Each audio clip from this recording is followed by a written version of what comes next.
Good evening, Whappers, and welcome into our World War I ATW edition, where the focal point is going to be split into two categories for tonight's talk. The first is on the Spanish flu, the deadliest pandemic in the history of the human race, a disease that spread from the European battlefields, from soldiers who were returning from war to their various countries, and a pandemic that killed an estimated 50 million people. That's right, you heard that correct. 50 million people are believed to have perished as a result of the Spanish influenza. Now, the name Spanish influenza, or Spanish flu for short, really doesn't have anything to do with Spain. It was sort of a rumor that the flu had started, the strand of the flu had started in Spain.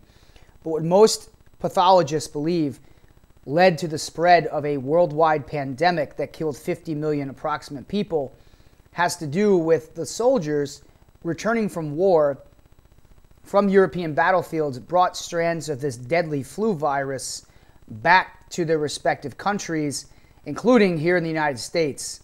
And the outbreak of the Spanish flu caused far more deaths around the world. In fact, 5 times as many deaths around the world as did the bullets and the bombshells and the gases and any other cause of death in World War I.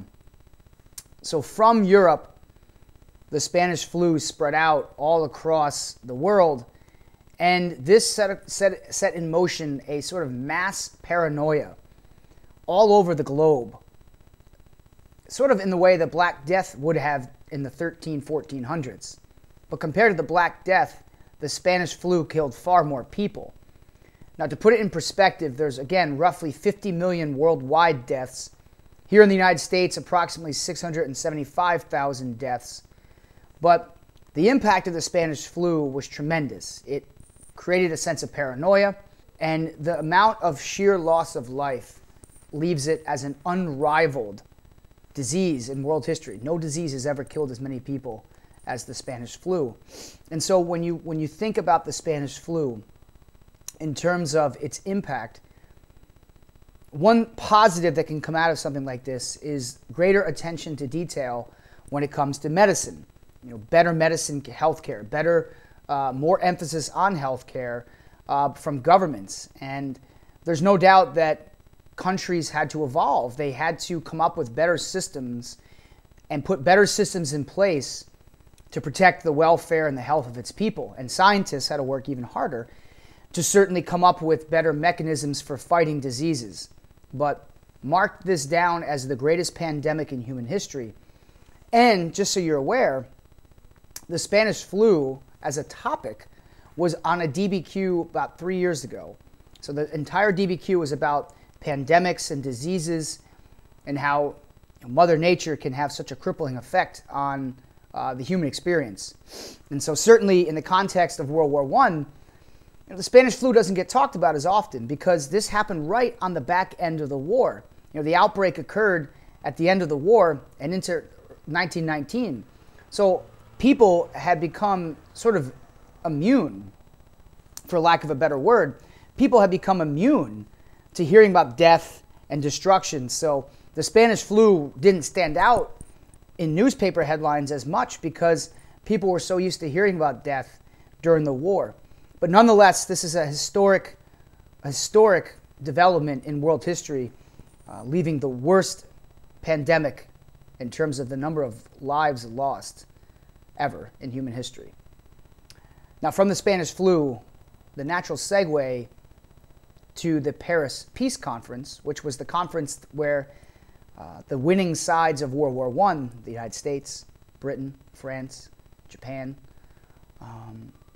Italy, which had switched sides, by the way, during the war. I know, very confusing, but the Italians switched sides. Woodrow Wilson, the President of the United States, who appeared at the Paris Peace Conference, caught a non-lethal strand of the Spanish flu, and that wound up weakening Wilson's health severely, so that, to the point where when he came back to the United States, Wilson wound up dying not that long after returning from Paris, towards the end of his presidency. So the Spanish flu actually weakened Wilson, made him more vulnerable to other diseases, and he eventually died of a stroke. Now, we briefly introduced the Paris Peace Conference today, and the way that I framed the Paris Peace Conference was that this is a meeting of the big world leaders. Absent from the Paris Peace Conference were Germany. Absent from the Paris Peace Conference was Austria-Hungary and the Ottoman Empire, and also Russia. And I'll get into why Russia was absent next week, because Russia was dealing with its own communist revolution, so the Russians were out of the picture completely. The main players of the Paris Peace Conference were the United States, England, and France. They were the driving three forces. And the names of the world leaders I'll give you real quick, but they're not as important as the main ideas that come out of the peace conference. So you got Woodrow Wilson for the United States, George Clemenceau for the French, and David Lloyd George for the British. Now, I'm going to cover a couple topics. I want to first talk about America's position. Woodrow Wilson played the role of savior when he attended the Paris Peace Conference. The United States, after all, had come into the war late and had bailed out the Europeans. And without our help, more than likely, the European war would have dragged on. So Wilson took this sort of holier-than-thou, sanctimonious, I'm better than you approach in the negotiations of the Paris Peace Conference. And what Woodrow Wilson really wanted to achieve was a series of what he called his 14 points. Now, Wilson had introduced the 14 points before the war had ended back here in the United States. But the 14 points called for a series of conditions. And they were sort of Wilson's vision for a new world order after World War I had ended. There are three main themes, or a couple main themes, I should say, of the 14 points. And you can see these up there next to you, so I don't need to regurgitate these to you. But what I want you to most focus on is the idea of, there's two things I want to take away from the 14 points. The first is sovereignty, or as Wilson referred to it, self-determination. This is the key term, self-determination. Wilson wanted countries that were under imperial rule to become their own countries.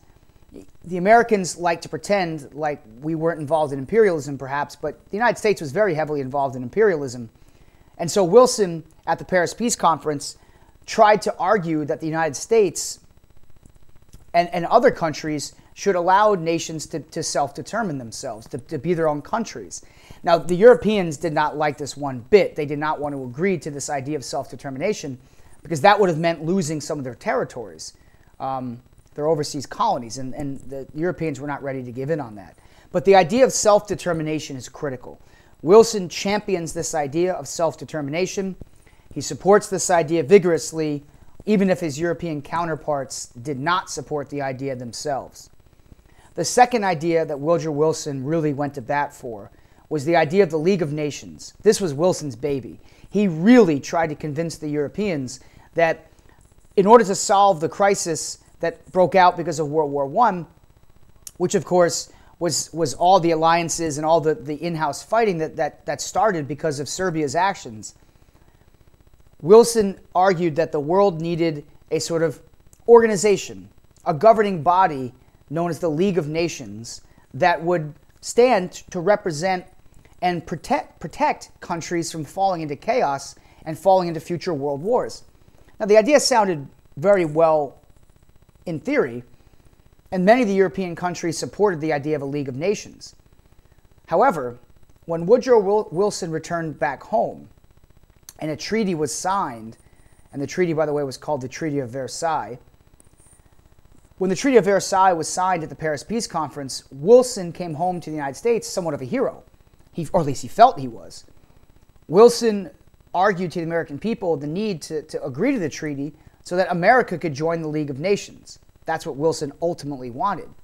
However, Wilson faced very stiff opposition in Congress, which the Senate has to ratify foreign treaties. And the Senate rejected the Treaty of Versailles based on the idea the United States did not want to get involved in any foreign alliances. It did not want to have anything to do whatsoever with the League of Nations. So therefore, the United States rejects the Treaty of Versailles, including Woodrow Wilson's big achievement, which was the League of Nations, or so he thought. Now, without the United States involved, the League of Nations still worked out. The European powers joined the League of Nations. However, without the United States in the League of Nations, it was more or less a weakened body, and that would foreshadow some of the outbreaks of the United States, of World War II. So keep that in mind.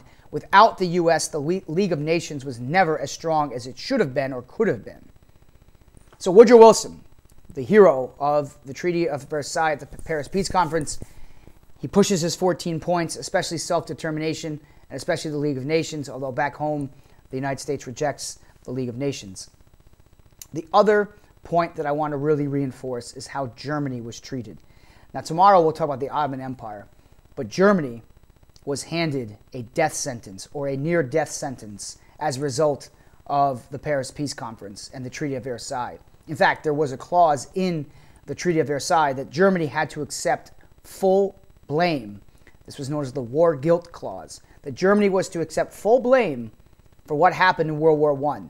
The Allies, the British, the French, but not so much the Americans. The Americans, Wilson did not want to punish Germany as harshly as his European friends did. But Germany was blamed fully, and Germany had to sign the War Guilt Clause, which meant that they accepted blame and guilt for what had happened in World War I. But on top of that, Germany was also forced to reduce its army down to 100,000 men. They had to de-arm a lot of their military, so they had to reduce factories that produce weapons. But most crippling to the Germans was loss of territory. They lost lands all over the Pacific, which actually angered the Japanese, because the Japanese thought that they were going to get some of the German territories for fighting against the Germans in the Pacific, but the Japanese received very little territory. And then, of course, there was the issue of Africa. The Germans lost their territory in Africa. But what hit the Germans the hardest was not loss of territory, it was money. The Germans were forced to pay what were known as reparations, war reparations. And we're talking in the billions and billions and billions of dollars here, folks. Actually, to the tune of $55 billion. $55 billion penalty that was to be paid out to the European powers in the United States. Now, believe it or not, the Germans will be paying that $55 billion off for the next 100 years. And it wasn't until 2012 they made their final payment on the war reparations from World War I. The reparations sent Germany's economy into a spiral. Germany's economy was ravaged. It was destroyed. And the German economy, as well as the German people's morale, plummeted to an all-time low. Germany felt the full brunt of the Paris Peace Conference. It took it in the face directly. And ultimately, Germany paid a heavy price. And there are plenty of historians who look back at this and say it was the wrong play. The European powers should not have buried Germany as harshly as they did. Because ultimately, a number of Germans used the punishments as motivation to eventually rebuild Germany into a new power in the 1930s, and that was Adolf Hitler and the Nazi Party. One of the Nazi Party's greatest motivating points that they used to bring Germans together was in arguing against the Treaty of Versailles and the Paris Peace Conference. So Germany, no doubt, was bludgeoned by this conference, and they lost tremendously as a result of the conference. But 10, 15 years later, when Germany came back as a world power, the Paris Peace Conference was fresh in the memory of many Germans who suffered as a result of the effects of the conference. So it's a good warning and foreshadow of how kicking your opponent when down may not always be the best move. So tomorrow, we're going to talk about the Ottoman mess, how that empire was carved up and led to future problems in the Middle East, especially in Israel and Palestine, and even today, the United States and some of our interactions and relationships in the Middle East. We also have team trivia tomorrow based on, in part, the ATW. I'm going to dig deep into some questions here, so they're going to be tricky ones. But I do plan on doing some team trivia. We do plan on talking about the Ottoman Empire's carving up. And that puts us in good shape for the quiz on Friday, as well as the long essay. So I know this is a little bit longer, but please do start to expect longer ATWs as we get to the end of the year to cover all the content. So I'll leave you with that. Whappers, have a great evening. As always, the past shapes the future. Take care.